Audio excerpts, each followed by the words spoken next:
Good Tuesday evening, July 16th, and welcome to the NCWLIFE Evening News. I'm Grant Olson.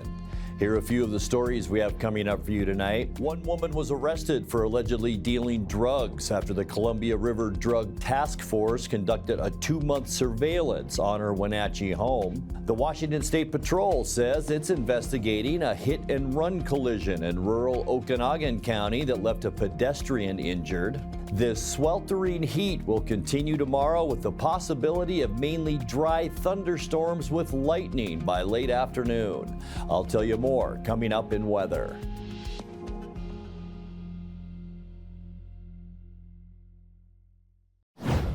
Last night, the city of Wenatchee hosted an open house on the Confluence Parkway project, a roughly $134 million venture to create a second bridge across the Wenatchee River.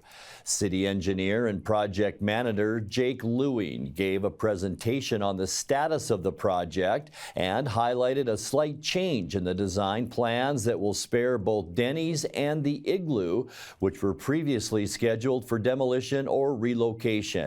The previous environmental document showed an underpass on the north end of Confluence Parkway as you approach the Maple Street intersection. Now there will be an overpass across the train tracks.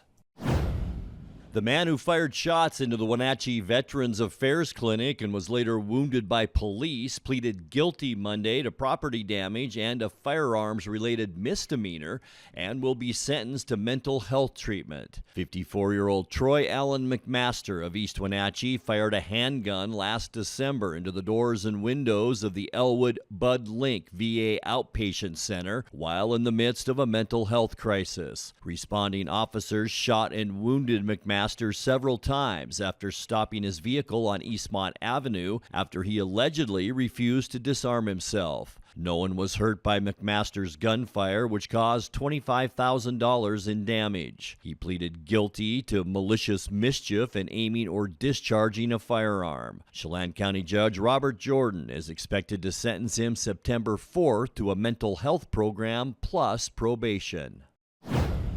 One woman was arrested for allegedly dealing drugs after the Columbia River Drug Task Force conducted a 2-month surveillance of her Wenatchee home. 28-year-old Wiley Pert was arrested over the weekend on suspicion of 2 counts of unlawful delivery of controlled substance and maintaining a drug property. Detectives were alerted to suspicious activity that indicated drugs were being sold from the residence on the 1100 block of Rosewood Avenue and heard complaints from neighbors about constant traffic to the home. During surveillance, detectives allegedly observed Pert dealing methamphetamine and fentanyl to multiple individuals, and the task force says it found illegal drugs while serving a search warrant. The task force says the investigation is still ongoing and there may be additional arrests forthcoming, though Pert has yet to be formally charged.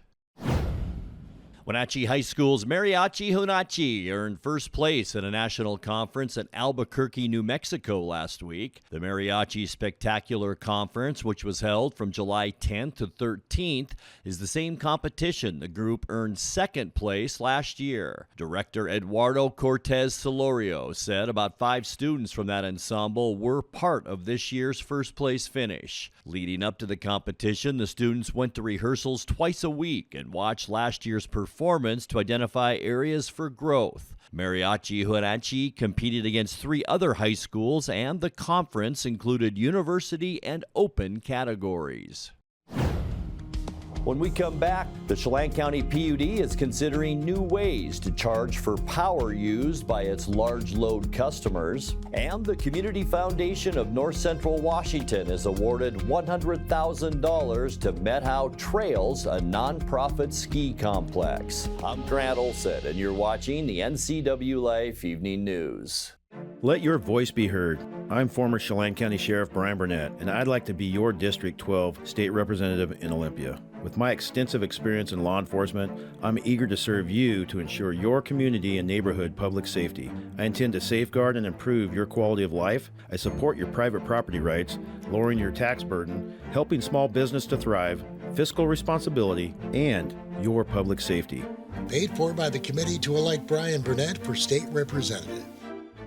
Raising a family may have seemed overwhelming to your parents, but they weren't. Coach, teacher, life guide, caregiver. Family takes care of family. And as the circle of life continues, you now are their caregiver. It may seem overwhelming, but we're here to help you find the support services necessary so you can provide quality care to your elders. Call Aging and Adult Care of Central Washington at 1-800-572-4459. Now there are even more reasons to meet at the Pybus Market. Outdoor dining and tastings, the fabulous Farmers Market, Saturday artisans on the concourse, and your favorites all week long. No matter the reason, it's always time to meet at the Pybus Market. Pybus Market, where community meets. Caught in a conflict? Family? Workplace? Neighbor? Business? Housing disputes? Wenatchee Valley Dispute Resolution Center provides mediation services, a cost-effective and efficient way to provide a written resolution to disputes and issues. Plus, we offer mediation training and community education on conflict resolution and communication skills. Contact us to learn more. The Washington State Patrol says it's investigating a hit-and-run collision in rural Okanogan County that left a pedestrian injured. 59-year-old Arthur M. Bidford of Spokane Valley was walking on the shoulder of Highway 17 near Bridgeport early Sunday when an unknown vehicle struck him and continued on.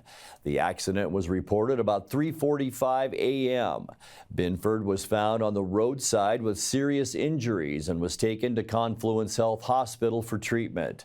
Troopers say it happened near milepost 138, about 3 miles north of Bridgeport.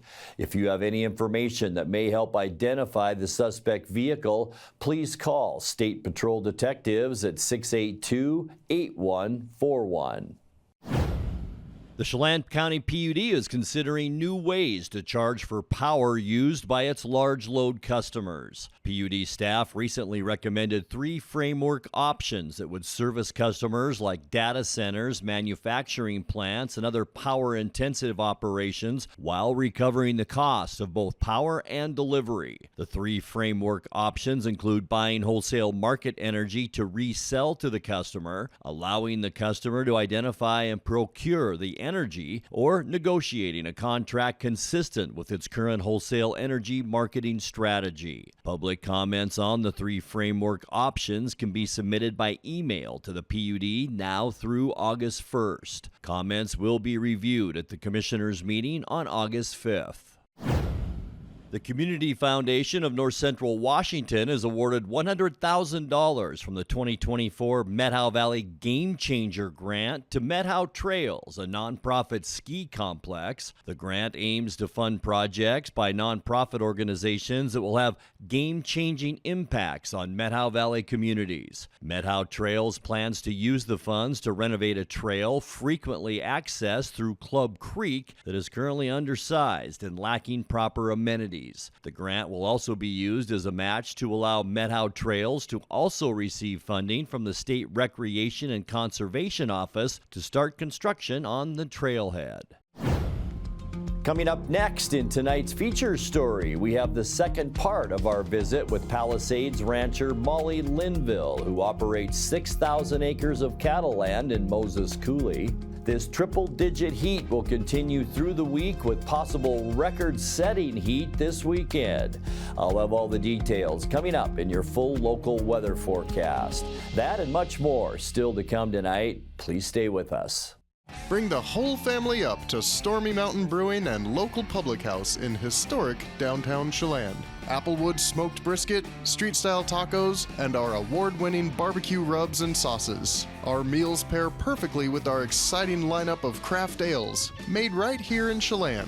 We've got room for big groups, or give us a call for catering. So grab the kids and check out the fun at Stormy Mountain Brewing and local public house located in the heart of Chelan. As sheriff, I arrested rioters, rapists, and mass murderers. Locked up human traffickers who preyed on women and children. On my watch, everyone was accountable. Despite being the Attorney General for 12 years, Bob Ferguson does not take responsibility for the rapid increase in crime and homelessness, businesses moving out of state, and jobs lost. And he thinks he deserves a promotion? Dave Reichert. Let Mary Maid's custom cleaning experts help you clean up your to-do list. Between work, kids, and pets, it's hard to find time to keep up. Let Mary Maids of Wenatchee help. Mary Maid's cleaning experts can help keep your home or business fresh, neat, and exactly how you'd clean it, if only you had the time. Call now for a free estimate, 509-663-1710. Serving Chelan and Douglas counties, Mary Maids, let us help. Who is Brant Capel? Brant Capel is dedicated to our community. Who is Brant Capel? Brant Capel has a vision for the future. Who is Brant Capel? Brant Capel listens to our concerns. Who is Brant Capel? This is Ray Dobbs. I know Brant Capel, and I know he'll make an outstanding Chelan County Commissioner. This is Brant Capel, and I'm running to be your next Chelan County Commissioner. I'd be grateful for your vote. Paid for by the committee to elect Brant Capel, Republican. In tonight's feature story, we have the second part of our visit with Palisades rancher Molly Linville, who operates 6,000 acres of cattle land in Moses Coulee. One of the first tests of Molly's stewardship was the Sutherland Canyon fire, which swept across her ranch in 2017 and burned 37,000 acres of sagebrush country. Most of her operation lies outside any fire protection district. Molly says today what started out as the worst thing that ever happened to her eventually became the foundation to build a new fire-ready approach for her ranch and places like it.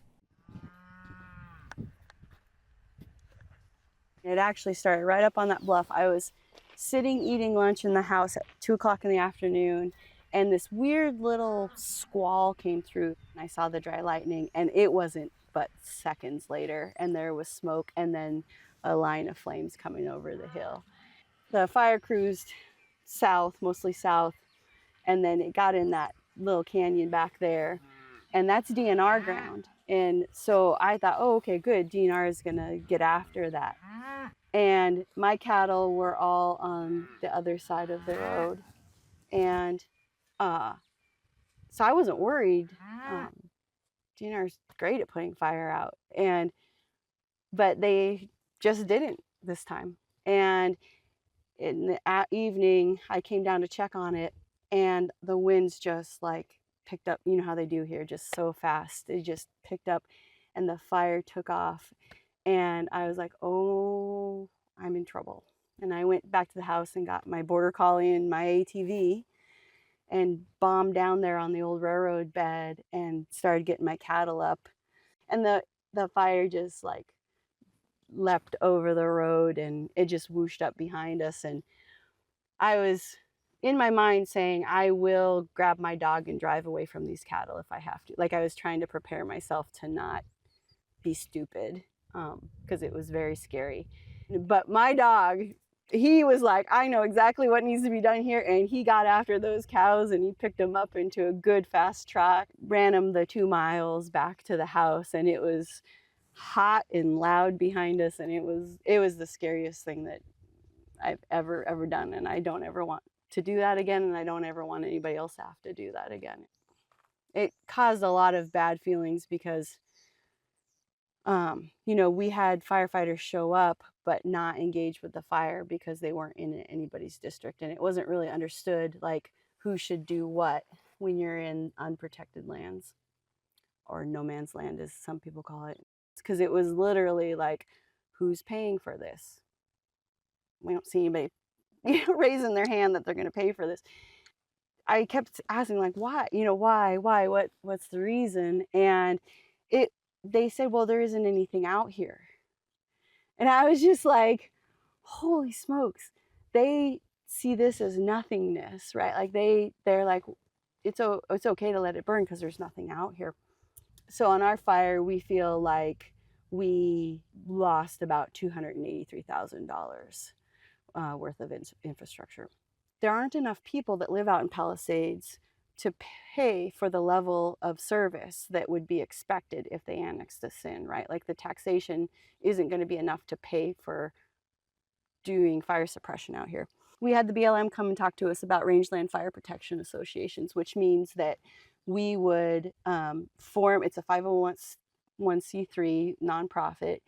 You get insurance, you have usually a board of directors of some kind, and you run it as a nonprofit. And then you can get surplus firefighting equipment once you're certified.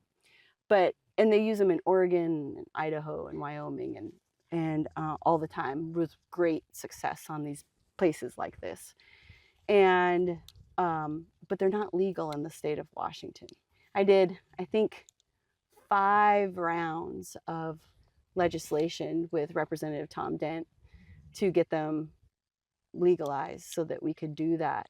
We've never got there, but the piece of legislation that also Representative Dent got across the finish line was that local fire chiefs can call in air support on initial attack.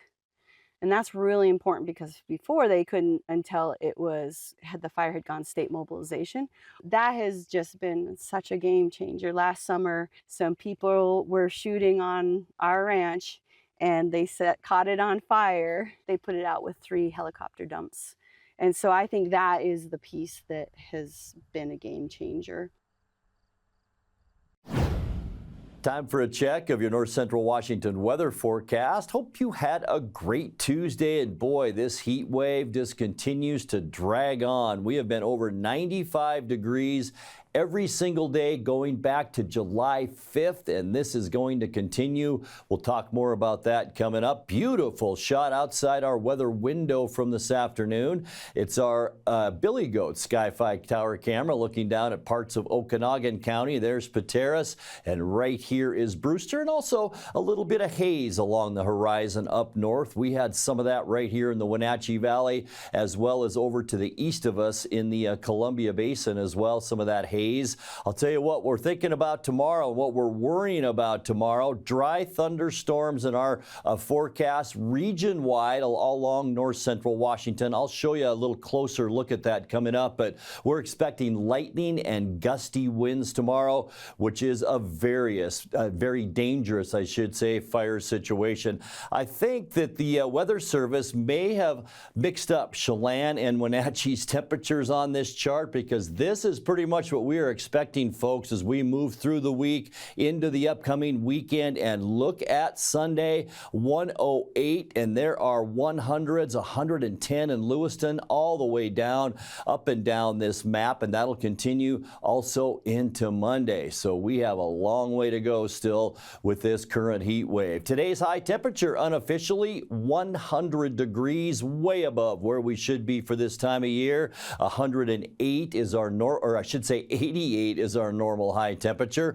Our record not that long ago, 10 years ago in 2014, 106 degrees. Started off this morning at 68, 62 is normal, and our record 1982, 46 degrees. Sunrise this morning 5:21, and it sets tonight at 8:52. And all right, taking a look now at your Wednesday temperatures, just like today, it's going to be another hot one. Columbia Basin, some of the hottest temperatures, 102s for Moses Lake, Ephrata, and Quincy. Omak will be the warm spot as usual, at least lately, at 103 degrees, and then 100 from Wenatchee into Entiat and Chelan. We will see increasing clouds in this area specifically tomorrow as those possible thunderstorms roll in. 97 in Leavenworth and 95 the high temperature tomorrow in Lake Wenatchee. Tonight we expect high clouds. We saw a steady sort of increase in those high clouds today.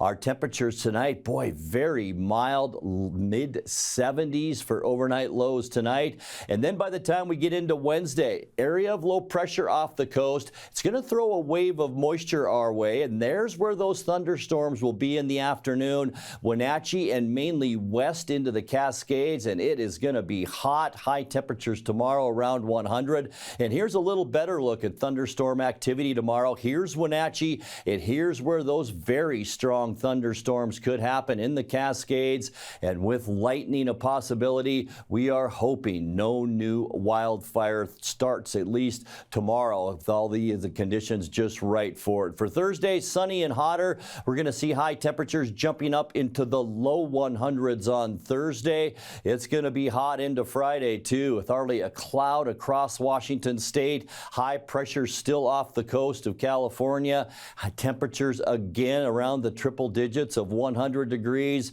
And now the very hot temperatures as we get you into the upcoming weekend. Sunny and getting hotter on Saturday. We will see high temperatures generally between 100 and 105 degrees on Saturday. And that goes for the entire West Coast and even over into Montana with temperatures there in the 90s as well. And then on Sunday, our hottest day, sunny with record high temperatures possible. We are looking at temperatures between 105 and 110 degrees by Sunday afternoon. Getting you into next week, not much change, folks. Sunny, I should say, and still hot with high temperatures on Monday. Look at the colors here in eastern Washington. Temperatures in the low 100s. All right, your 7-day forecast tonight, 75 degrees. Keep an eye on the sky tomorrow afternoon. Gusty winds, lightning, not much rain with these thunderstorms, and be careful. Boy, any kind of fire could start very easily on Wednesday afternoon. And then these hot days, sunny and hot Thursday and Friday, 102 Thursday, 100 on Friday. And look at those weekend temperatures, 103 Saturday, 106 possibly on Sunday, and sunny and still hot for Monday with a high temperature then of 101 degrees. And that's a look at your North Central Washington weather forecast. Coming up next, tonight's sports report with Eric Granstrom and more as the NCWLIFE Evening News continues right after this.